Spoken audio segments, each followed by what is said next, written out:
Hey, how you doing? This is Kitch, and you are watching me play Factorio. In the last episode, we did a little bit of cheating, and by we, I mean me. You weren't involved in it. I didn't mean to involve you in it. It was totally me, my decision. But something needed to be done, and long story short, we have a good amount of resources now. I'm happy with it. But we do have biters inside of our walls again, and I'll get into the whys here very soon. Right now, I have a very limited amount of artillery ammunition. So I'm hoping to be able to take these bases that are inside our walls out, so that we don't have to worry about them anymore. And I'm hoping we're not going to run out of ammo. Did we get all those up there? Yes, all that is gone. All that. If we can get those two, I think we'll be golden. We do have another artillery turret in range right here, and we've got several down here, so if we can get that base right there, I think we should be good.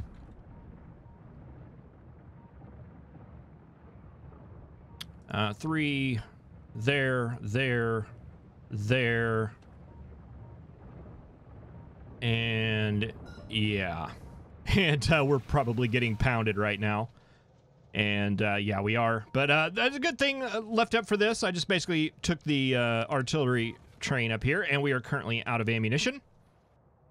But, yeah, it looks like the inside of the wall, at least this area, is clear. And I kind of discovered something in between episodes. If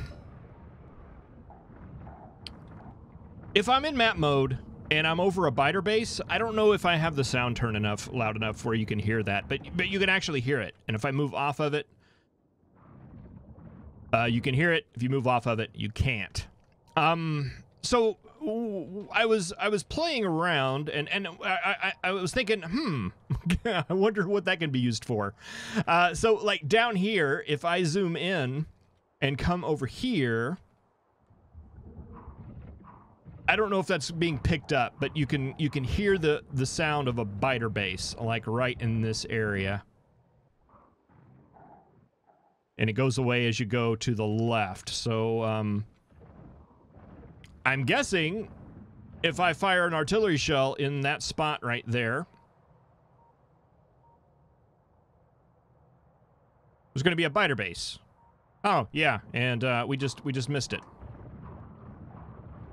But yeah, no, that's kind of interesting. A little bit of an exploit, maybe. I don't know if that is intentional or not, or if it's a side effect from what we were doing with the.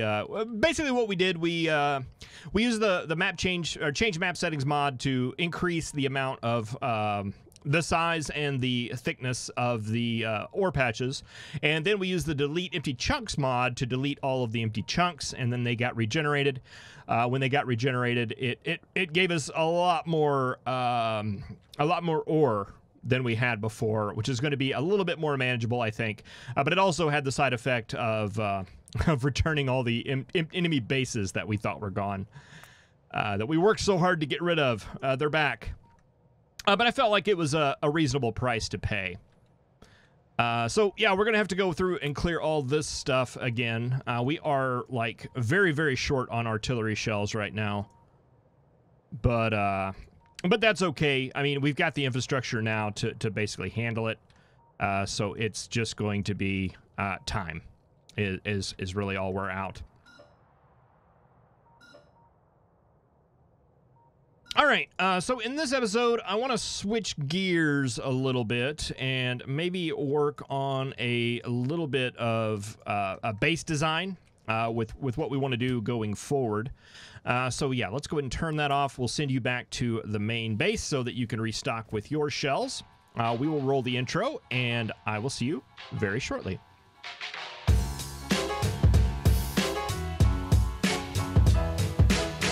Alright, so I went back to base and picked up some things and basically dropped myself off here in the middle of nowhere. Not really going to build the base in this area. I just wanted a nice big open place in order to do a little bit of planning. So I've been thinking over the last couple of weeks as this series has been out, and even a little bit before, on how I wanted to tackle this this base. And I decided to go with something modular, and modular can mean a whole bunch of different things. So I wanted to kind of specify what my thoughts are going forward with that. So modular could mean different things depending on what you want your modules to be. I mean, we could kind of consider this base modular in that we have a quote-unquote module making green circuits, and a quote-unquote module making plastic, and a quote-unquote module making red circuits, etc., etc. And we could take that idea and just make it a lot bigger. So we basically make a green circuit module that we deliver iron and copper to, and a plastic module that we deliver petroleum and coal to, and a red circuit facility that we take green circuits, plastic, and copper to, and then all export those out. And then we'd have, like, you know, our big green facility right here, a plastic facility, and a red facility that we move stuff in between as we need it, and then we just grow it up as we need it, as we want to scale up our science. That's one way to do it.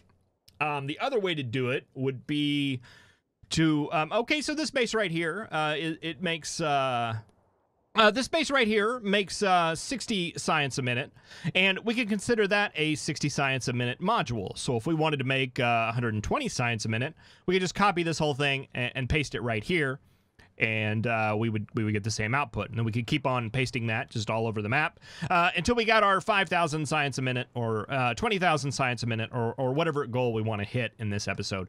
I'm not particularly excited about doing that per se, but the basic idea is there. I want to design a module that is completely self-contained and produces science at a predictable rate, that once we get it up and running and optimized, we can clone just a million times, increase our resource production, supply it with resources, and it'll give us the amount of science that we want. All right, a couple of reasons I like that approach more. With the module design where you're making different things, you're adding extra processing in it. Not only do you have to drop off things and then move the green circuits from the green circuit facility to the red circuit facility, and then move the red circuits to the red circuit facility to the blue circuit facility, which you also have to move green circuits to from the green circuit facility. There's a lot of extra movement of items in between there that you'd have to do with trains, and trains involve, you know, train pathfinding, going throughout the system. It involves time to move the items between the areas, and it also involves extra steps in moving stuff from inserters to chests, and chests to belts, and there's a whole bunch of extra overhead going with that. Whereas the everything all in one module sort of design, you basically just drop off what you need to make it, and that's it. There's only the drop off step. Everything else gets absorbed through the science packs. And so that's my thought. I think it's going to be easier to scale, and we're not going to have to worry. It's going to be less trains, hopefully, and just easier overall, easier to scale. That's the idea. We'll see. We'll see how it works out. As far as the number of science per module that I'm wanting to make, I've been playing a little bit with the calculator over the last couple of weeks, and there's a whole bunch of different ways we can go. We can go with bigger modules that create more science per minute. We can go with less, smaller ones that make smaller. And there's cons. There's pros and cons to both. I hit somewhere kind of on the smaller side. This right here is the amount of machines that we need in order to make 192 science a minute. I went with this number because it's smaller. It's a reasonable amount of machines, and the input we need as far as things like ore and petroleum and water seems very reasonable to me, and very, very doable without doing these huge giant trains. I think it's going to work. Now, if we want to scale up and make a lot of science per minute, we're going to have a lot of these because it's a smaller science amount. But I think it's gonna work out. I think it's gonna work out okay. I think with the smaller size, we'll be able to use less bots, and it'll all just work a lot more efficiently. At least that's the idea. I've been doing a lot of reading online about different base setups for huge big things, and there's a whole bunch of different approaches. This is the one that I found the most appealing, and this science amount, it's nothing set in stone. I was just playing around with numbers till I found something that was somewhat reasonable. So yeah, we just need to basically build this out. This is all the refining stuff we need down here. We've got all of our rocket parts here, basically intermediate products and circuits, as well as the science machines we're going to need. These four are for stone bricks. Right here we have our iron. Right here is our copper. And right here is our steel. This copper, is that correct? That doesn't look right to me all of a sudden. Copper should be 37 machines. 38 machines, and that's right. Okay. Okay, no, that's right. So yeah, it's just a matter of setting this up in a way that is fairly reasonable. Now there's a number of different ways that we can do this. Before we did a setup already in the module making area. That was a setup like this right here with beacons. And we're covering a factory with 8 beacons this way. However, we can do a little bit better if we take these guys in like this. And there's actually a little bit of vertical space we could put in here as well. And in this situation, this factory is now covered by 12 beacons. Which would all be speed modules, which it's going to use the exact same amount of materials either way. That is pretty much set, but this is going to make it a lot faster. So we need actually fewer machines.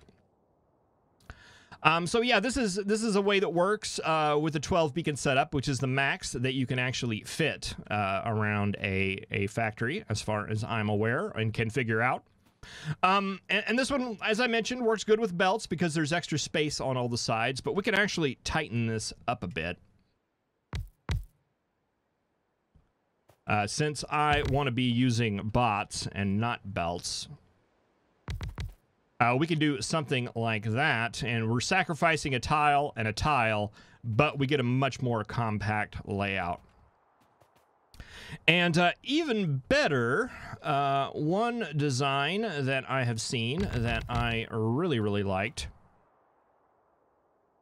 Let's see. We'll put the space lengthwise, but up and down wise, we will take this in one, move this up one, and put 2 beacons like this. So this setup right there, and we can actually push this together tighter whenever we're making larger modules. And what I mean by that is if we take this and kind of scale it down, we'll take it down like, I don't know, 4. And then we get this and do the same tiling down till it's about the same height. All right, we'll just leave it at that. Over here on this side, we've actually got 4 machines, and over on this side, we have 5 machines. So we're actually cramming them a little bit closer together. And the closer together that machines are, the smaller the area that you're taking up, the less space the bots have to travel. The faster you can build things, the more efficient the factory will run. At least that's what it makes sense in my mind. And the other added benefit to this is we can do kind of like this pattern. Something like this, and then these machines can share a requester chest and an output chest and a requester chest, etc., etc. Can we filter passive provider chests? No. Why would we be able to do that? So if they make the same item, we can make them share chests going out and requester chests. That'd be fine. It also gives the opportunity to do a little bit of like direct insertion with a like steel chest in the middle, if that is going to be an option. So yeah, I like this setup. I'm excited to be a part of it, and I think that is what I want to go with for most things. Let's see. Let's clean this up a bit. The full module is going to be about like that. The full individual component. So let's see if we can make this be... work with like a power pole layout or even like a roboport layout. I don't think we can fit a roboport inside here. Not without taking beacons away. And we could. The roboport doesn't need the beacons, but the problem is that no beacon is really an island. This beacon right here is technically this beacon right here in this setup. So if we took it off there, we would take it down there. Now, granted, there are some machines that we could take a beacon away and it wouldn't hurt anything. But I think we want to try to make it as full as possible here. Let's see. If we did something like Roboport, and we stretched this Roboport to max distance so that this was all covered by logistic range. How many of these guys can we fit in here? 4. And we may be able to kind of split the difference a bit.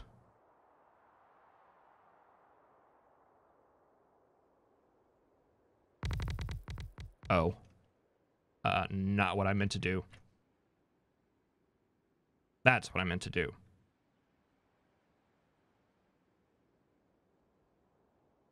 Okay, it doesn't look exactly right. Is that 2 tiles here?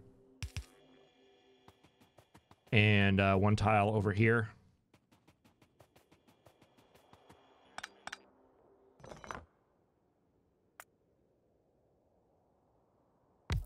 We can bring it in 1 tile, just to make that work.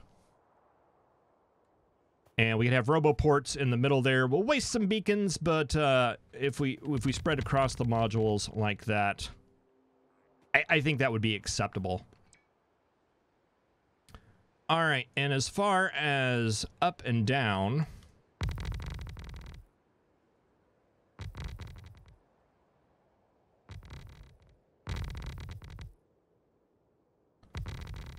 looks like it would go that far down.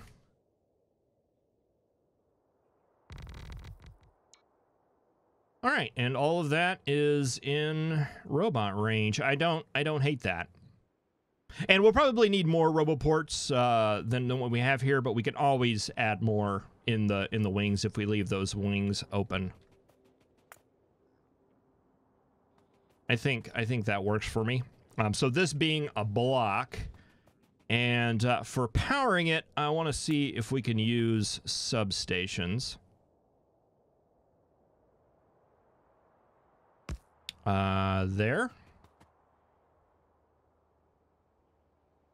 There.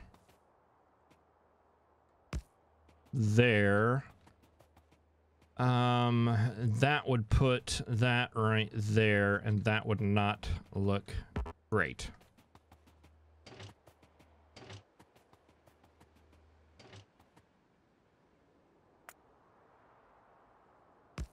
So what if we did it there? There, that would put them close together up there, also not looking great.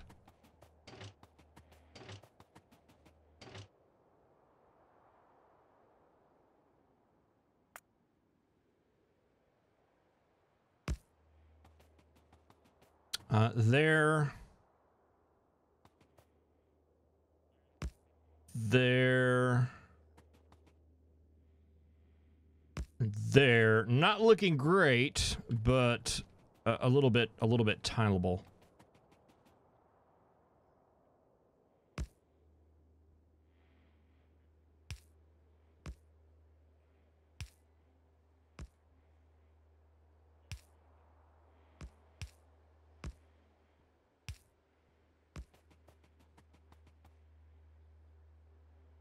So that would look like that. And then if we got another one and started taking it down, those would line up right there.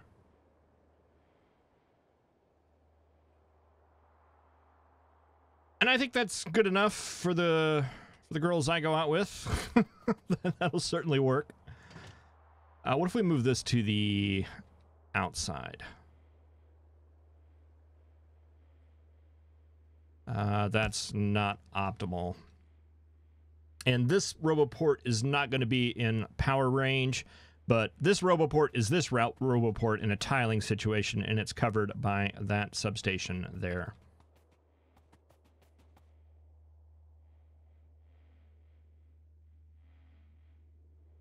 All right, I don't hate this. This works. How many of these do we have? That is 28.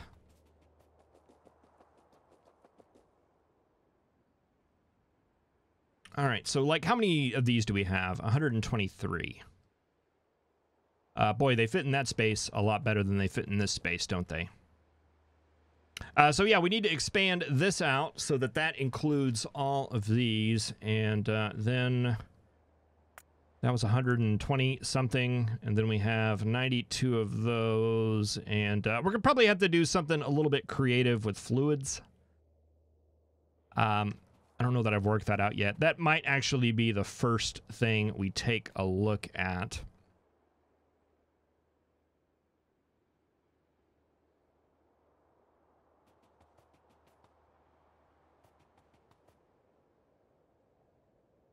Yeah, fluids, they have the pipes, so that's going to affect things a little bit. Let's take one of these refineries. We need 3 of them.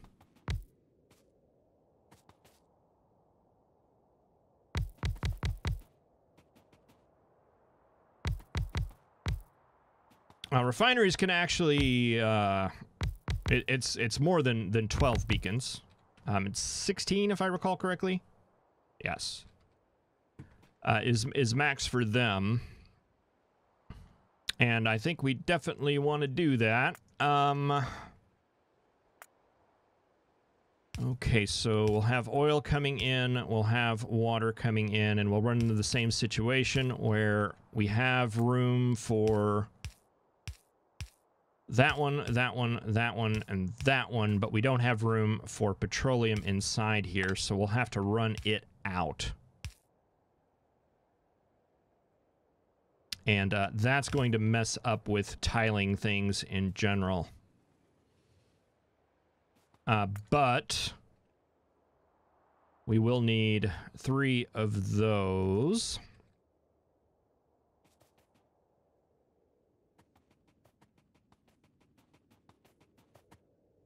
And then we have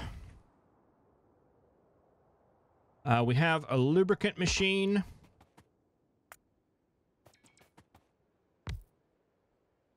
We have heavy oil cracking that's going to take heavy oil.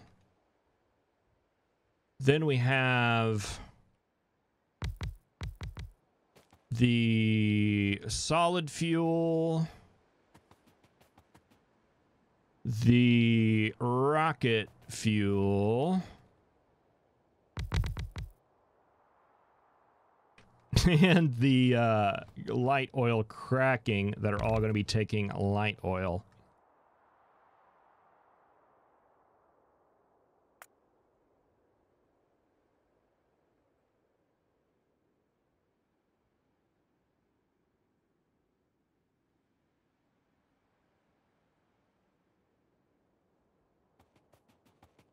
And the rest of you are pretty much petroleum and that.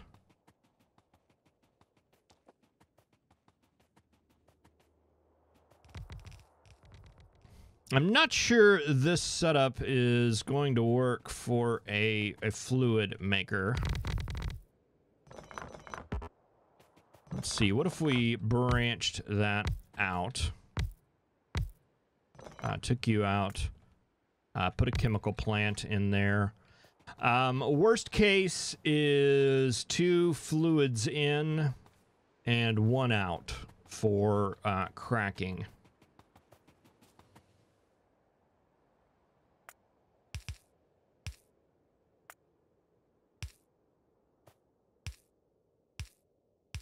So we would need the extra space on the bottom. One on the top. We don't need the extra space here, though.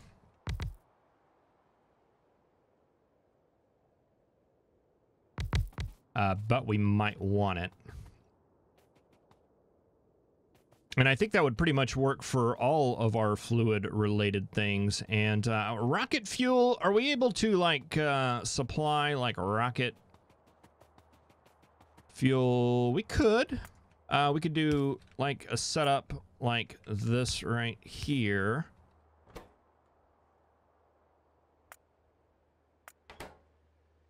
And that would work for rocket fuel, as well as, what else do we have that requires fluids? Electric engines, we have one of those, and we have 4 blue circuit makers.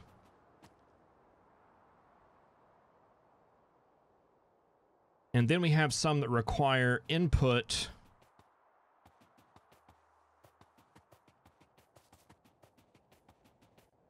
Boy, I'm tempted just to use like this setup for like all those things.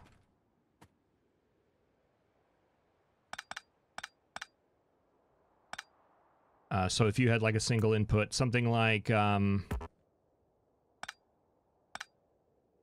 lubricant, that would work. And technically, I don't even think we need a lubricant plant. We don't need a beaconed lubricant plant. I think it can handle itself even without the beacon help.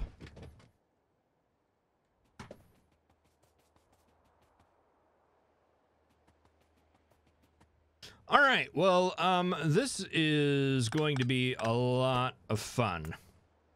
My plan is, I guess, to start with just kind of get everything kind of set up, and then we'll move things around until they seem like they work, and then we'll get everything built and see and see if we can get 192 science a minute. That'll be our first big goal. And once we get that done, once we get this up and running, I think we can turn this science off and then utilize all these resources to make all of our things in the middle.